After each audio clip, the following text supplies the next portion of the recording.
This is our November Town Board meeting. Let the record show that all members are present. Town attorney's here, town manager, and those having business with the town will be heard tonight. With that being said, I'm going to ask Wes Thomas to come up and deliver our invocation, and after that, Commissioner Smith will be delivering our pledge, and if you choose to stand, would you please? Let us pray. Father God, we start with gratitude tonight, and we thank you for blessing us in the many ways that you do. We thank you for your protection, your provision, your grace, your mercy, and your unfailing love. We ask, God, that you would bless this board, our mayor, our citizens, our employees of the town, as well as any guest that comes to this great place that we call home. Father, let thy will be done, and let all done and discussed tonight be done in honor, integrity, fairness, and peace. In Jesus' name I pray. Amen. Amen. Commissioner Smith.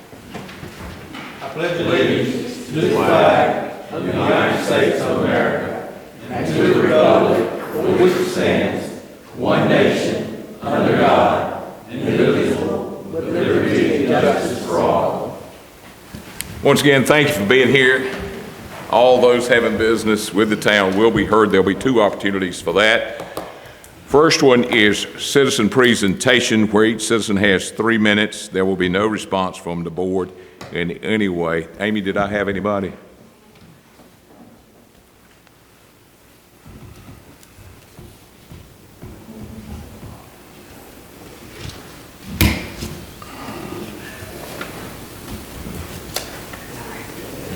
Thank you. Steve? Mr. Mayor, Commissioners, Mr. Manager, Mr. Attorney.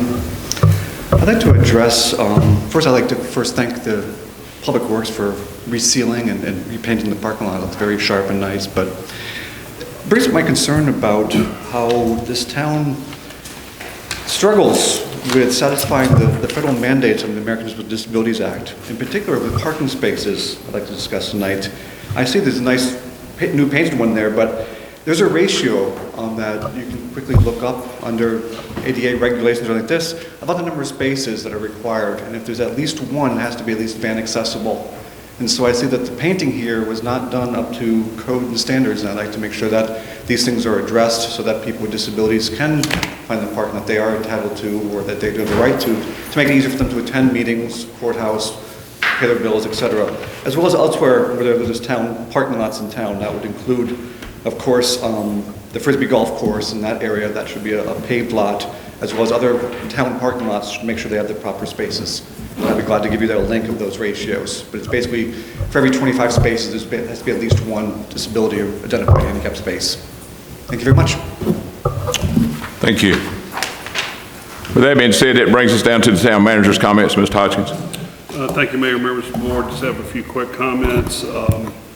You may have noticed we've started our street paving resurfacing program for this year. I think they started out on Corbett Street, Corbett Circle, that area, and they've got several other streets planned, including portions of our Alfred Drive's also been paved, Park Street, South Walnut Street, William Street, West Perry Street, Wright Drive, 4E Circle, and West Pine Street. Portions of those streets are included, so you'll see that moving forward in the next few weeks. I also wanted to let you know that I had a meeting with some folks from Pitt Community College. We're looking at last week, and we're looking into a partnership with them to offer some courses for our employees at the Farmville Center. And some of these would be specific to their jobs, but some of those are going to be generalized, like customer service and leadership, things like that. So excited to hear back from them in the coming weeks with some ideas where we can send our folks to training here in town. So that's they're wanting to do more with the town and with local industry, and I think it'll be a great opportunity. And the last thing I wanted to mention, just some upcoming events. We've got our Christmas tree lighting coming up on Friday, December 6th at 6 p.m. Taste of Farmville is Friday, December 6th, starting at 6:30 p.m. Our Christmas parade is Saturday, December 14th at 10:30 a.m. And the May Museum Christmas tea, I haven't confirmed this time, but if they go on their normal schedule, it would be Sunday, December 15th from 3:30 to 5. And that's all I have. Thank you. Anybody on the board have a question for Mr. Hopkins? Anybody? Seeing none, sir, we thank you for that. That brings us down to the financial report. Board, you have that in your book. Do you have any questions of Amy?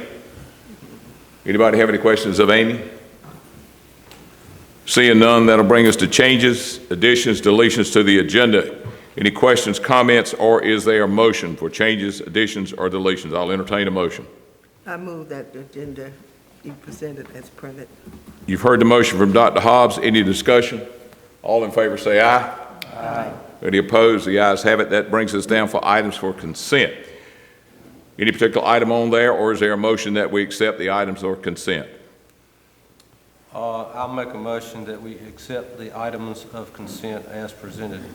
Board, you've heard the motion from Commissioner Smith. Any discussion? All in favor say aye.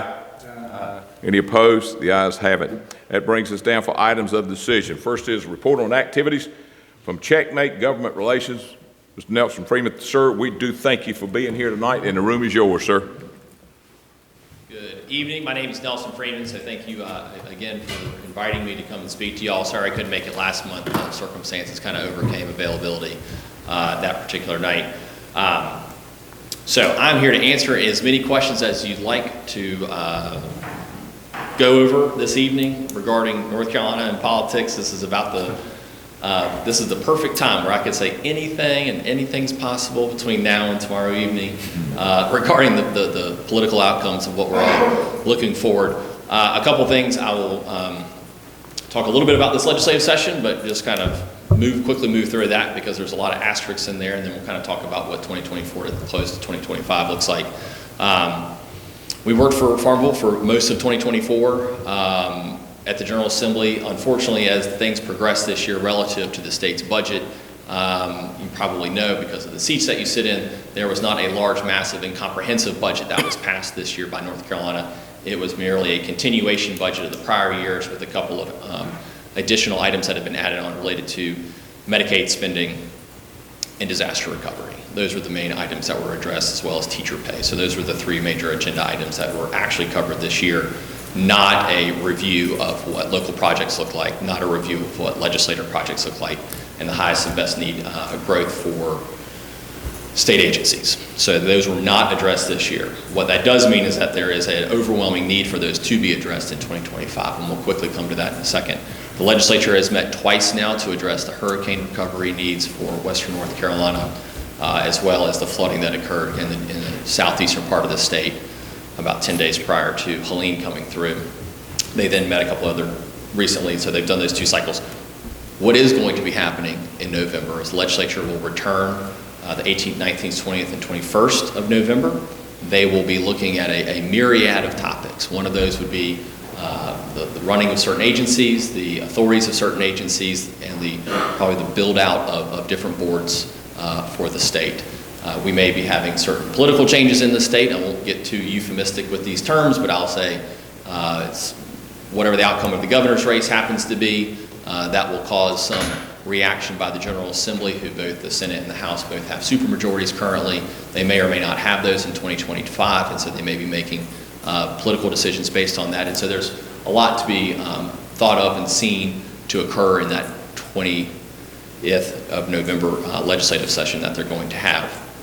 We do not currently, as of today at 5:45, anticipate that being an appropriation session. So we do not anticipate the legislature coming in and considering additional funds for agencies, other than maybe some unknown need, but no local projects, no member projects, and no growth of state agency projects. So all of that, as I said earlier, will get deferred to 2025. North Carolina did not spend the maximum amount that it could have spent on a fiscal basis this current year because they did not address all of those unmet needs by communities. And so there is now a lot of more additional surplus for North Carolina to consider spending in 2025. That does not mean that the treasure chest is opened and that there will be a freewheeling budgetary process like it had been in 2021 and 2022. So that's a lot of consideration about why good early planning looking into 2025, working with your local delegation, both your House and Senate member, looking at the relationships that they're deciding to build out inside their chambers to make sure that they can make the best case for what appropriations are needed for your community to continue its growth. How much money will North Carolina have next year? I don't know. They had about $1 billion surplus this year for 2024. They did not spend all of that. Most of that then reverted to savings reserve. That savings reserve funds are being tapped into to address Helene concerns. It depends on what the repayment cycle is from FEMA and the federal government to establish how much of that emergency fund will be replenished into the state of North Carolina. I could foresee a situation where the electeds come back to Raleigh and they decide that the surplus needs to replenish what that emergency fund looks like sooner rather than waiting for the FEMA reimbursement program to ensue. Because FEMA doesn't just have money sitting there, that money has to be appropriated to FEMA, then the state has to apply for reimbursement, and then that money has to be audited and then reimbursed to the state. So it's not a straight line element about how the state would recover the probably $400 to $500 million that they have allocated to address the current damage from the storm. So that is the current political landscape of kind of how 24 progressed, where we are with the current post-hurricane impacts, and then how that's going to take us back into 2025 with surpluses. The economy in America is generally doing pretty good. If you look at the stock market, you generally see, particularly after a presidential election, you see a lot of, I hate to say profit taking out of the stock market, but those are the years that you do see a lot of capital gains generated by the tax bracket, and so that generally creates a spike in personal income taxes. And so as we've seen in prior years where you've had kind of a big surge up in the stock market prior to the close of the year, you do see a little bit of a surplus happen in that personal income tax section of the North Carolina tax collections. And so that is something that the legislators will start to get preliminary numbers on roughly first week of February. They'll get a more solid number around the 1st of March, and then they'll have a real number on the, give or take, the 1st to the 5th of May. And that will establish how much money is available for appropriations this year. Excuse me, 2025. 2025 is a long session. Long session is the first year of a 2-year cycle in which they develop a budget. So the Senate will lead a process in 2025 to create a 2-year budget process where they will appropriate funds that are July 1, 2025 through June 30th of 2026. And that is considered the first year of the budgetary process. And that is typically where you see the most policy changes. That's where you see the most incremental increases in what either agencies or member or community projects are getting funded. And then the second year of that process, which we're currently living through, is typically considerably less because they do anticipate coming back the next year and looking at unmet needs for different communities and then applying appropriations to those. The biennium budget process is long and arduous relative to the elected officials. It does require them to meet for many, many long hours and a lot of fighting and gnashing of teeth behind closed doors to come up with what that budget looks like.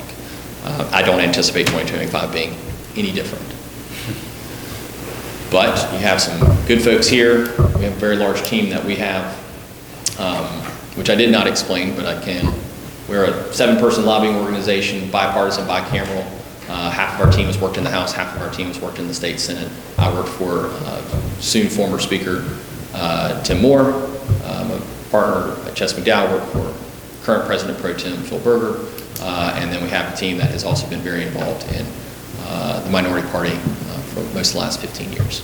So we're kind of reach both sides and both sides of the parties. With that, I'll entertain any questions. I'll try to answer them as best I can. I cannot tell you what tomorrow brings. Board, any questions? I have one. Yes, ma'am. You talked about the surplus, but are there any earmarks or discretionary funds, small towns or rural areas?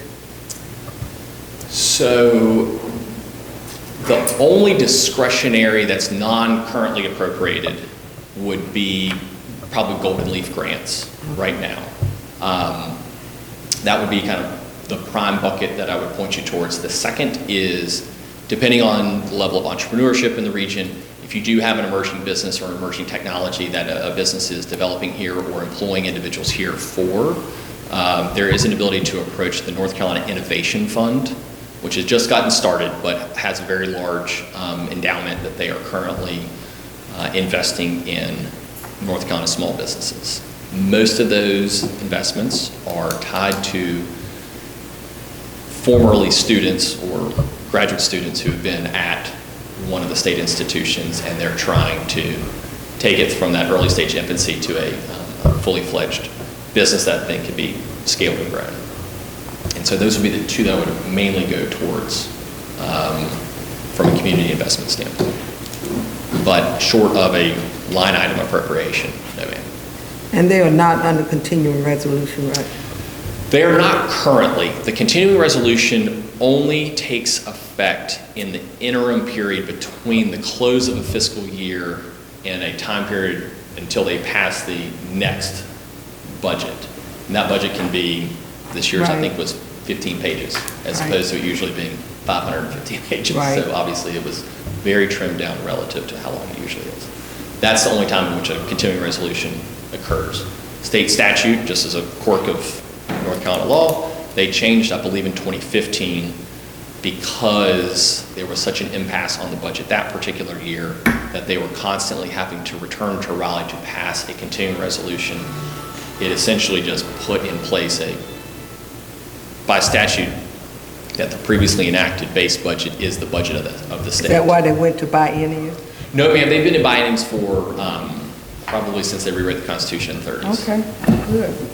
But I can't swear to that because my civics, I grew up in Virginia, so I can't speak to the civics lessons of 4th grade here. Commissioner Smith, do you have a question? No, actually, what constitutes a supermajority? You said that they were super. So supermajority is the minimum number of votes necessary to override a veto. And so it is 72 out of 120 votes in the State House, and it is 30 votes out of 50 in the State Senate. That is currently comprised exclusively of Republicans in both of those. That does not mean that it doesn't always require 100% participation. If you have fewer people in the chamber, those numbers come down in a proportional manner. Also, you have members of the chamber that every once in a while choose to buck their party and vote how they see fit for purposes of themselves. And that occasionally occurs. We've seen it perhaps in 22 it occurred, and it occurred once or twice maybe this year. Yeah, you mentioned also the freewheeling spending of the 2021 cycle. Well, so there was so much money that was coming through the state of North Carolina vis-a-vis COVID related? you had so you still had, I was about to say TARP funds, no, you still had some CARES 2 money that was flowing down, you had the ARPA funds that were flowing down, and then ultimately kind of in late 22 is when the IRA passed. And so that money started to flow in the very first part of 2023. And so ARPA funds really was the biggest flow down of cash from the federal government through the state to towns and communities around the country. And that provided a lot of bridge funding when some projects had gotten laid up for 6 months, and all of a sudden project financing kind of fell out of whack with what budget schedules were for communities around the country. And this is a very it's a very broad set of statements here.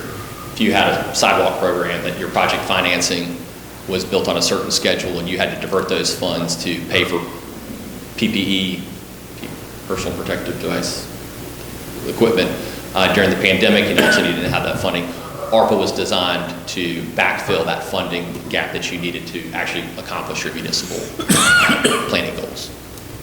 And so there was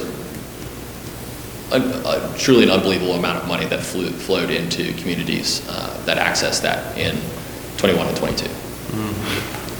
Anybody else?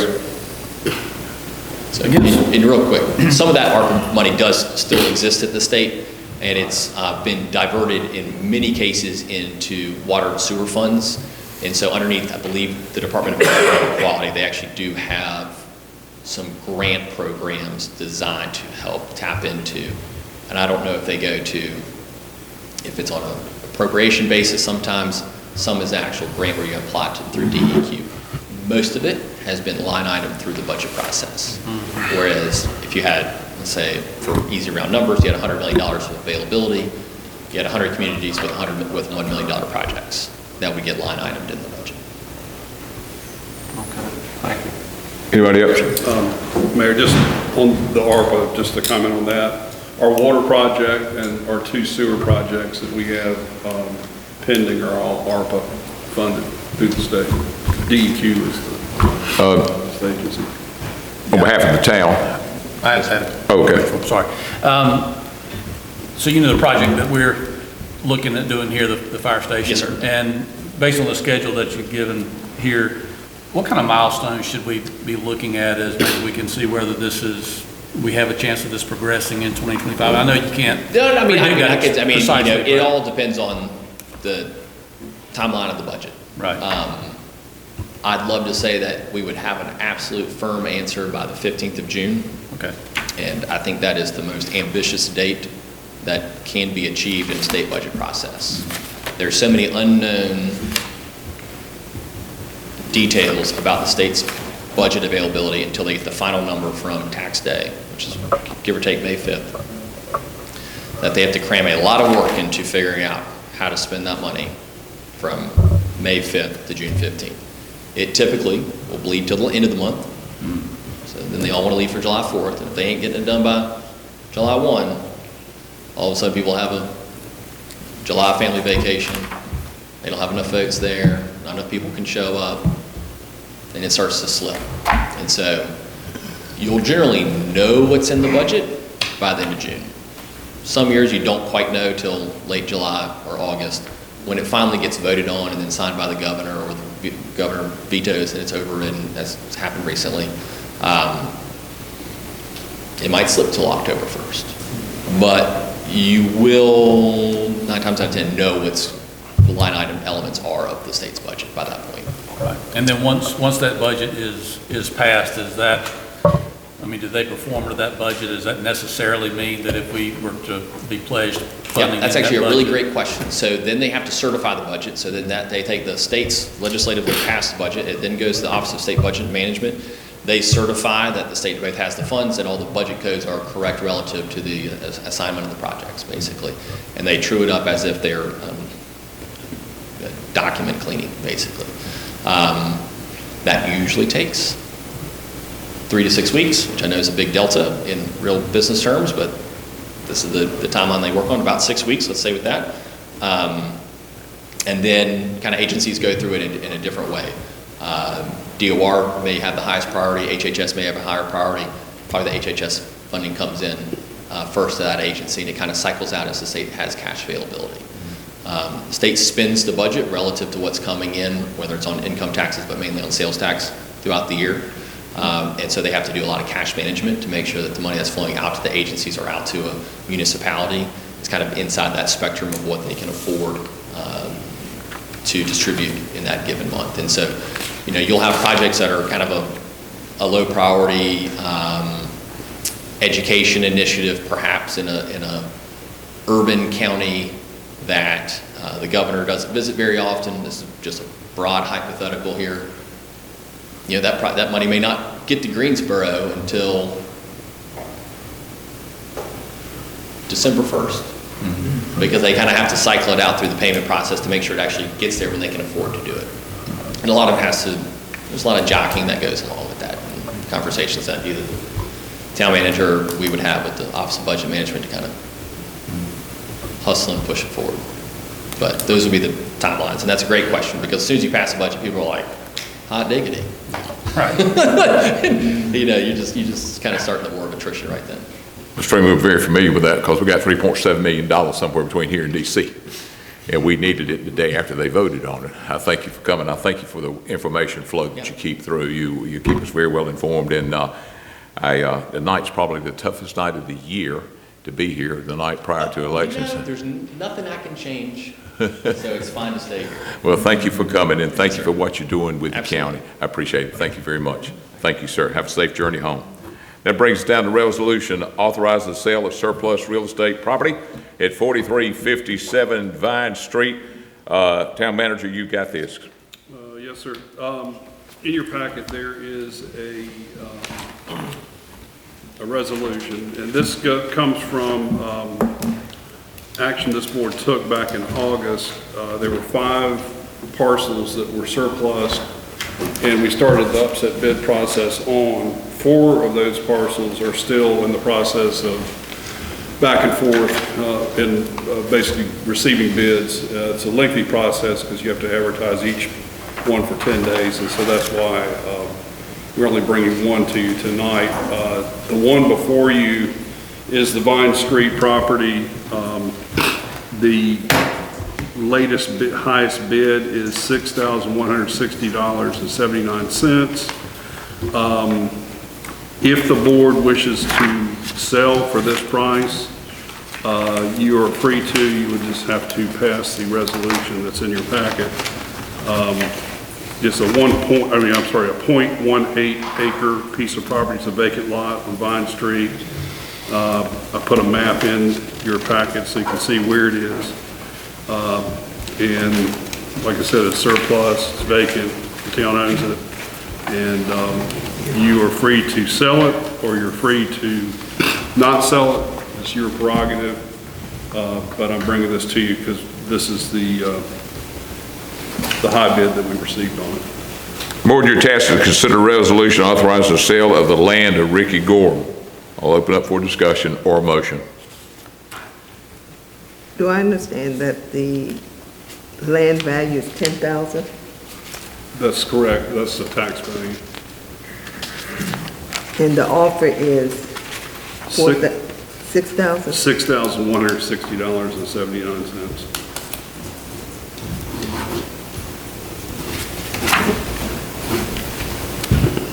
That's a very specific number. Is that, I don't know. I think people just had fun with it. They were going back and forth. We have the same bidders on several of them, and people were trying to, I don't know, I thought they were on a game show or something. They were, we had to bid within a couple pennies over or whatever. I don't know, but. Don't you have an increment that you have to go? Right, you have to bid over a certain amount. I think it's 10% of the first 1,000 and 5% of everything over 1,000 of the last bid. And the way we work it, we take bids through the 10 days, and then in the 10 days we open them.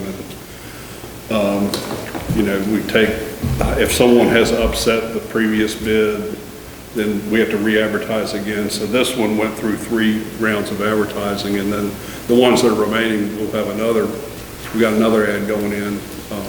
I want to ask you a question on precedents. In past properties that you sold, did you make a profit or did you sell it below profit? Well, many of these we were given. I'm not sure exactly the history on this. Some we had to foreclose on. Some sometimes the folks just give it to us. Well, who pays the difference between the value of the property and the sale price? Well, now this is just the tax value. This isn't actually what we paid for it. Okay. And it could be like a tax. Most of these, I guess, are delinquent taxes. So there may be some tax that has to be paid on it. So will that cover your expenses? I don't know with this particular one what we have in it, other than the ads that we placed. Yeah, a lot of these properties are condemned houses that are, unsightly and are torn down by the town. They go through that process that Paul Ellis does. I'm not sure. Right, I think this has been a vacant lot I don't know that this had a house on it that we tore down, but I don't know that for a fact, but I don't think this was one that had a house on it that we tore down. Well, my thought was you don't want to end up in a deficit. This isn't a lot of money, but I mean, it's up to the board. We don't have to sell it. It's just, we're seeing how much we get the other properties, or, I mean, we definitely picked up quite a bit. I mean, the original bid was, like $3,000 or less, so the process did yield a higher bid, but it's really up to you as to whether you think that this is high enough for, I mean, the last property we sold, I think we did pretty well on that. But then we just had one bid on that, so it just depends. I mean, some of the things we have are literally just holding the world together. This one actually is a lot that's buildable, and it's not a corner lot, it's right next to a corner. It's right at the end of South Walnut Street, I think. But there's also a cost associated with keeping this. We have got to go out We and have to cut maintain grass, and we got to pay taxes on it. So it Well, actually. we don't have to pay taxes on it, but we do maintain it. Dr. Hobbs, if I may, this is, I'll quote Commissioner Shackford as close as I can. He said, towns not need to be in the real estate business. And what Commissioner Smith said, there's a cost involved for us to keep this, and this is like buying a chicken for 29 cents a pound, but you buy the barbecue sauce. This is a loss later. It's where we come up $3,900 short on this, but we save X going down the road to get us from this, because it has. So it's a liability.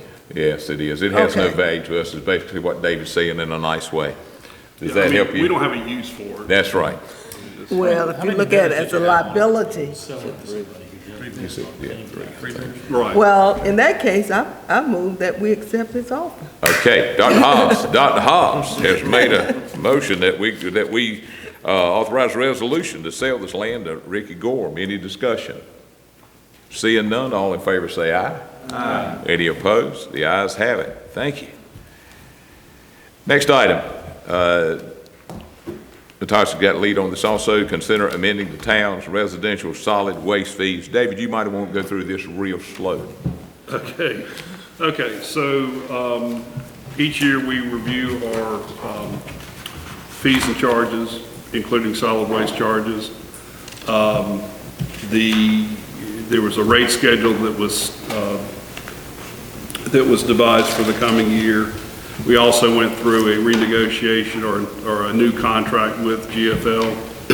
And in reviewing these in the last few weeks, we realized that what we were charging, or what we were being charged for all the recycling, yard waste, and municipal solid waste or garbage was actually below, or I mean, we were being charged more than what we were collecting from residential customers. This doesn't apply to commercial or industrial customers or anything. This is just residential customers. So sort of laid it out in the memo. We are charging $24.83 a month, assuming someone has one can. Obviously, they pay more if they have multiple cans.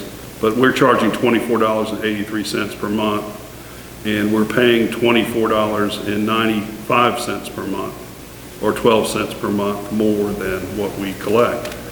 So we went back and figured we've been charging this, of course, since July 1. Did not go back into previous years or anything, but we lost about $1,000 over that time based on our customer number. And figured what we needed to charge to recoup what we lost up to this point, and then of course going forward, and so came up with about a 1% increase for you to consider tonight that would recoup what we have, or what we have lost, and of course put us back on footing where we are actually collecting more than we have to pay. We're not trying to make a significant profit, but we do need to at least cover our cost and a little bit, because we have other services that we do that we don't contract with GFL for that are solid waste related. So. Give us the magic number.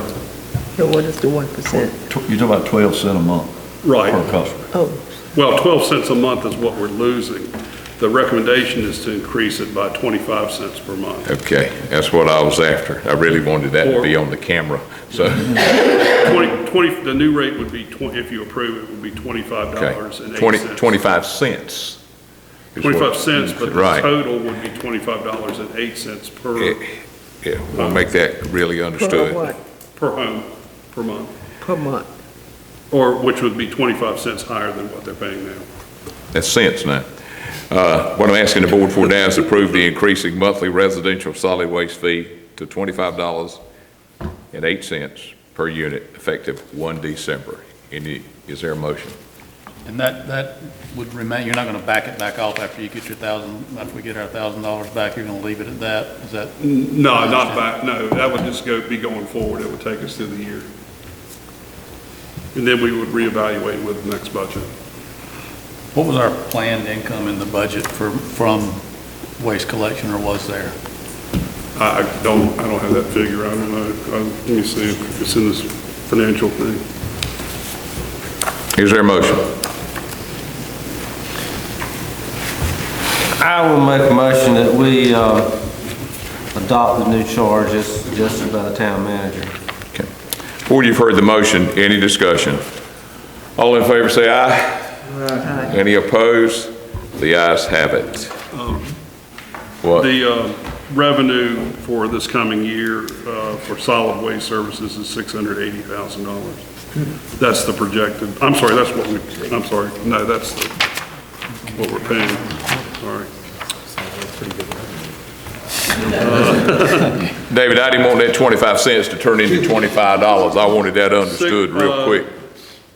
698,000 is what we anticipate with, but then again, that includes services that we do, like bulky items and things like that. That's not just It's fine. GFL. 698,000 is our budget for revenue for solid waste this year. And did you reevaluate this again at the end of the year? Right, well, we always look at it every year with the budget process. Okay. Item number 6 is authorize Electric Cities and its digital survey partners to conduct the 2025 Retail Consumer Survey in Farmville. Mr. Hodgkins, you've got this one also. Okay. So those of you who were on the board 3 years ago may remember we did a electric customer survey through Electric Cities. It's a service that they provide free to their membership. And they recommend every 3 years that we look at it, and this is our 3rd year. So what they do is they contract with a digital survey firm, and they basically measure customer satisfaction, perception of the provider, responsiveness, things like that. And we get feedback from the survey. As I said, it's been about 3 years since we had one, and it's a good, tool to have. We get good feedback from this. We had pretty good response last time we did it. Now everything is digital. We don't do any phone calling or any of the other stuff because of the way people communicate now. We do a lot with email and other matters. But anyway, so it's no cost to the town. If you authorize it, we will, we're supposed to have a kickoff meeting later this month and probably have the results sometime in April or May. Board, what I'm after is authorizing Electric Cities to conduct the retail consumer survey. Any questions of Mr. Hodgkins? Is there a motion? Just out of curiosity, what did the survey tell us last time that we did it 3 years ago? Well, they characterized each customer as, are you interested in just, or are you I'm trying to think of the names of terms that they use, but basically, are you interested mainly in green energy? Are you interested in just the lowest cost? Is how important is getting restored quickly versus cost, things like that. Customer service, like are people polite, when you have to interact with the town, things like that. So customer service, responsiveness, reliability of your system, new programs somebody may want to do, they might ask about, having a generator or something, or something like that. So it's just gauges customer satisfaction, and some people are really into it. Some people are just sort of like, just make sure my lights don't go off and I'm fine kind of thing. So, but you can expect probably about a 15% response, which doesn't sound like a lot, but for something like this, it's a lot. And they try to do a representative sample of different parts of town and age groups and sizes of homes and things like that. And they also they do businesses and industries as well. They do a small sample of those. Any more questions or motion? Seeing no questions, is there a motion? I mean, there's no harm to the town to run it, so I'll make a motion. I mean, it's probably best for us to know what our feedback is from customers. I'll make a motion we accept this. Commissioner Smith has made a motion that we authorize electric cities to do their customer survey for Farmville. Any discussion? All in favor say aye. Aye. Any opposed? The ayes have it. It's also a PR tool too, because it makes people feel good about being asked, even if they don't have anything. That brings us down to consideration to close streets for the Taste of Farmville. I don't know what annual number this is, but it's always a big deal, and they're asking to close the streets on December the 6th. David, this one is yours also. This is just what we do every year. We close the streets for the carriage rides and also to allow free movement, between businesses without fear of being hit by cars or whatever. And we block off Main Street for a couple blocks. We also block off parts of East and West Wilson Street. So we have to get permission from DOT because these are state roads. Okay. Didn't we block off more last year than we have in previous years? I'm not sure when we changed. We didn't used to block off as much of Wilson as we do now, but I'm not sure. The chief may be able to answer that. I don't know when we started doing it. It's been 2 or 3 years we started. We only block off at the alleys to start with, and then we have business owners who want to participate more. So on West Wilson Street now, we actually block off at stoplight. We continue to do it at the alley on East Wilson Street just because of the big traffic going on.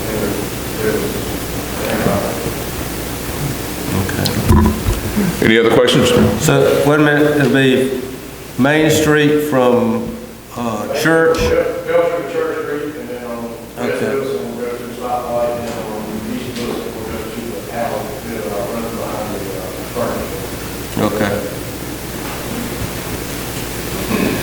I make the motion that we consider closing the streets down, or I guess petition the Department of Transportation to close them down. Board, you've heard the motion by Commissioner Smith. Any questions? All in favor say aye. Aye. Any opposed? The ayes have it. That brings us down to citizen comments. This is a question where you ask a question about anything you have heard here tonight. Anything you've heard here tonight. Anybody? Seeing none. Board, is there any closing comments or a motion we adjourn? Make a motion, we adjourn. Commissioner Evans made a motion we adjourn. Any discussion? All in favor say aye. Aye. Any opposed? The ayes have it. Thank y'all. We'll see you in December.